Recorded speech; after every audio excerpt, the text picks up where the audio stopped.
stand. He, I thought, did the right thing, the brave thing. I, in the courtroom, apologized to the family.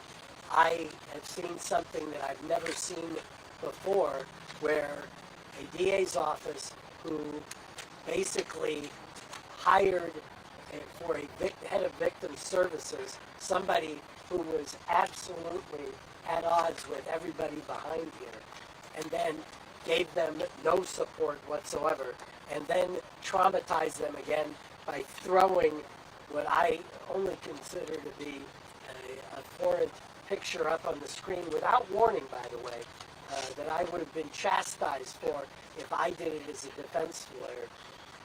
I just think all in all, it was an important day, a great day, and I'm thankful to everybody behind me for entrusting me.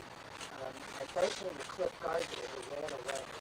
Right here, Mark. Oh, Where are you? Come over here, Cliff. I didn't get away yet. Come here. I'm here. I'm going to tell one small story about Cliff, and then I'll let him talk, and I'll duck out. About 2 years ago, when we were talking. Esta é a Serra das Serras, no ponto mais alto de Portugal continental, onde a água ganha vida. Das suas entranhas nascem os rios mais puros, 100% portugueses, que dão vida às plantas da montanha, à ave e ao pastor, às pessoas daqui e de longe.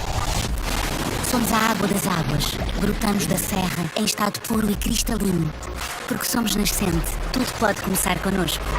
E assumimos o compromisso: proteger, preservar e regenerar. Sabemos que não movemos montanhas, mas juntos podemos atravessá-las. Tu, eu, todos nós. Para que nunca acabe o que a serra tem de melhor.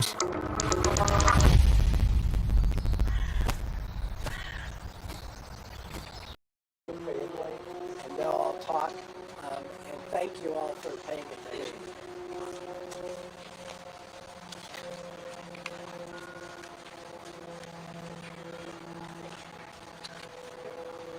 today's a good day. Thank you guys for being here. Today's ruling affirms something that should never have been in question. The facts, fairness, and the law still matter. The court made clear that this process isn't about politics. It's about truth. It's about justice. And it's about giving people the chance to show who they are now, not just who they were in their worst moment. We're especially grateful to former DA George Gascon, Nancy, Brock, and the entire team who took the time to do a real, rigorous, and fair review of Eric and Lyle's case. Their conclusion wasn't based on sympathy or politics. It was based on evidence. They combed through decades of records and looked at Eric and Lyle's rehabilitation, their education, their contributions to others inside prison, and they applied the law exactly as it was intended, without bias, without agenda, and with integrity. Eric and Lyle have taken full responsibility for what they did, and for decades now, they've continuously shown their insight through their actions, not just their words. They've apologized to us repeatedly over the years and have exemplified growth and healing. They've lived with accountability every day, all while knowing that if they'd have all of that, while never knowing they'd ever have a chance at release. They've supported fellow inmates through grief and terminal illness. Their work isn't performative. It's purposeful. It's real. We look forward to a full, fair presentation of who Eric and Lyle are today, not just a version frozen in time, in a time of pain and fear, but the whole truth. The growth, the humanity, and the men they've become. We're not naive. We know hope can be fragile, but we believe that the law is on our side. And for today, that's enough. Thank you for being here. Anna Maria Baralt. You're going to spell my name. It's really long. All right, first name, A-N-A-M-A-R-I-A. Baralt, B-A-R-A-L-T. and I am the niece of Jose and Kitty Menendez. Anna Marie, thank you for speaking with us. Did any of you gauge the reaction of Lyle and Eric or have a chance to speak with them post? No, we haven't spoken to them yet, and I don't think any of us gauged their reaction quite yet. So we're looking forward to that for sure. What is the reaction from the family when those graphic crime scene images were displayed? You know, yet again, we were re-traumatized by this district attorney's office. Again, third time in a couple of months. So that's hard. That's hard. We've had to live in the spotlight for the last 35 years. It doesn't get easier for us. And so to sit there again in the courtroom and have him do it again, that's hurtful. It's a shit move. Would you feel vindicated by the judge ruling that you get to have a hearing so you can present the evidence to say they should be resentenced? This is what they've done for the last 35 years. We do. It was heartening to see that. I believe that the judge, I'm not a lawyer, so I'll let the lawyers do the lawyering. But it was nice to see the judge ruled fairly, thoughtfully, heard arguments.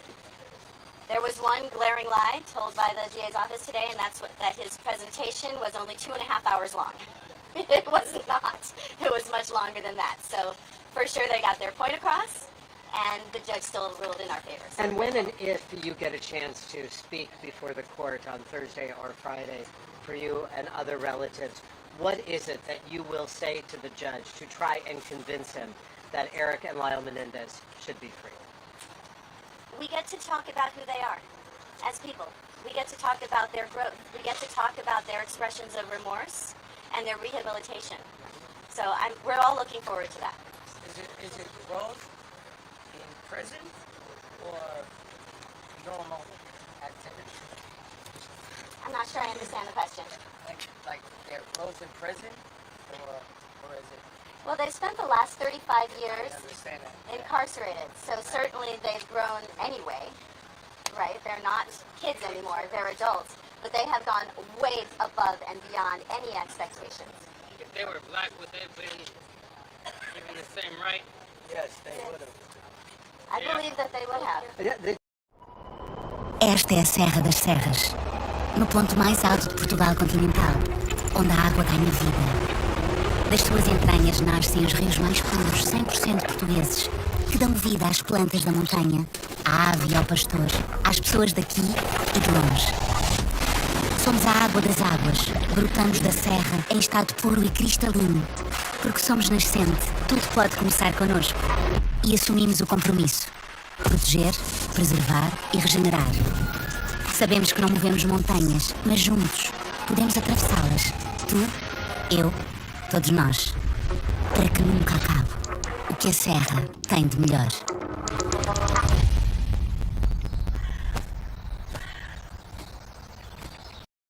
Great faith that this judge is acting based on the law, so that gives us hope because they've certainly earned it. And if you could say something right now to Eric and Lyle, what would you say to them? We're so proud of you. We're so proud of you. We're going to fight for you forever, and I really hope this happens.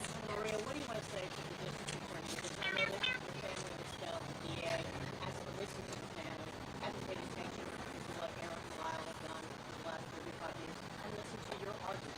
What do you say to the DA? You can start today, is what I would say to the DA. It's not too late. You can start listening to us now. Anna Marie, will we get to hear from Eric and Lyle next week? I believe that they're going to prepare statements. I don't know that they will be testifying. That's a lawyer question, so I'm not sure. Yeah.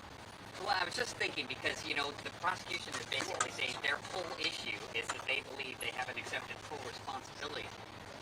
Why not just put them out there so they can hear from them and eliminate that roadblock? Again, that would be a question for their legal team. Okay. Yeah. Thank you. Yeah. Good. All right. Thank you, everyone. Thank you very much. Is Mark still here? She's back there. Being interviewed in the Mark back. back up real quick. That's a good question for Mark. Another question. Mark. Free vote! Where's Mark? What the hell, lady?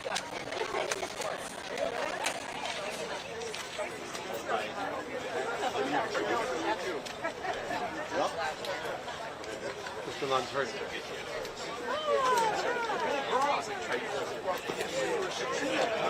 Hey, Brock, is there something you want to say to us about?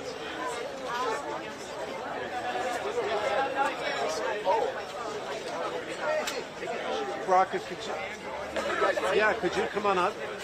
Good afternoon, everybody. When it comes to, Sure, my name is Brock Lunsford. I've been a prosecutor in the Los Angeles County District Attorney's Office for 25 years.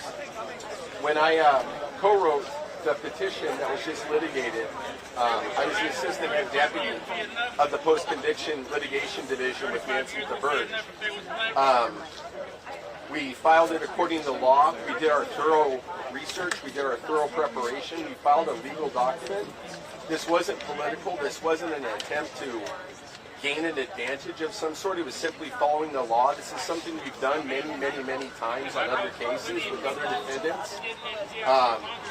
And yet this has happened on this case.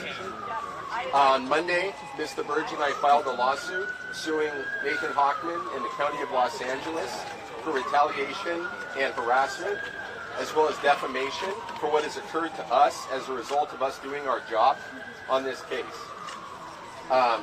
I still stand by my work, and it's vindicating to see that Judge Jessic said that we did nothing wrong with our filing of this legal document. are you questioning Hochman's motives? I know that I didn't do anything wrong. I know that I did my job and did it the best I could. I followed the law and addressed all the criteria for the Menendezes that's in the statute. They meet all of the criteria that are in the statute for resentencing. I know that's what I did. I can let Mr. Hochman speak as to why he did what he did. I was transferred out of management and out of post-conviction before Mr. Hochman even came into office.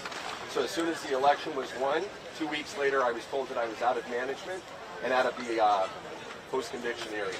One thing I can't understand is how can they have shown proper insight if they're still putting themselves in?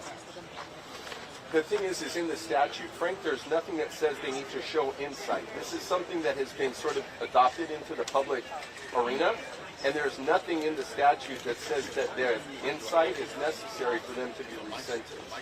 It's very clear what's codified. It's been redone several times by the legislature, and they've never said that the defendants need to show insight to be resentenced. That's something that's occurred here. But doesn't their continuing frame of self-defense raise questions about their full remorse? If it's true, it wouldn't raise questions of anything other than their mental state at the time of the murder. Your name, sir, and spell it for us. Brock, B-R-O-C-K, L-U-N-S-F-O-R-D. And the lady who I wrote this with, who was my co-author on this, is Nancy, N-A-N-C-Y, TheBurge, T-H-E-B-E-R-G-E. She was actually transferred completely out of the district attorney's office after she filed, or after we did our job, essentially. And how do you pronounce your last name, sir? My last name? Lunsford. Thank you, sir. Okay, thank you all. Thank you.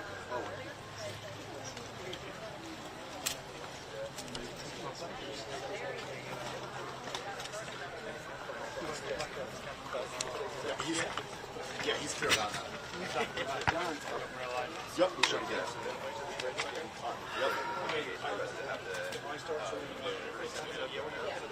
Brock Lunsford. Josh, here.